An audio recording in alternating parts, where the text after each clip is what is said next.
இருளை பார்க்கிலும் வெளிச்சம் எவ்வளவு உத்தமமோ அவ்வளவாய் மதி இனத்தை பார்க்கிலும் ஞானமும் உத்தமம் என்று கண்டேன்.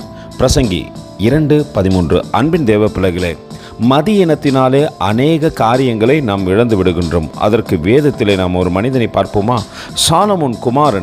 சாலமோன் கட்டிய ராஜ்யத்தை கெடுத்து போடத்தக்கதாக தன் மதியினத்தினாலே ஜனங்களோடு கூட பேசினான்.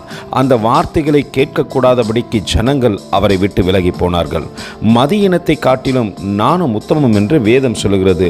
நாம் மதியினமாய் நடக்காதபடிக்கு நாணமாய் தேவனுக்கு பிரியமாய் நடக்கத்தக்கதாக தேவ சமூகத்திலே நம்மை தாழ்த்துவோமானால் நிச்சயம் அன்று சாலமோனை நாணமாய் நடத்தின தேவன் நம்மையும் நடத்த வல்லவராய் இருக்கிறார். அந்த அன்பின் தேவனுக்கு நேராய் தாழ்த்தி தரைமட்டம் ஒப்பு கொடுத்து அவரை பார்த்து சொல்லுவோமா? நல்ல தேவனே, உமக்கு கோடி ஸ்தோத்திரம். கர்த்ததாமே உங்களை ஆசீர்வதிப்பாராக. ஆமேன்.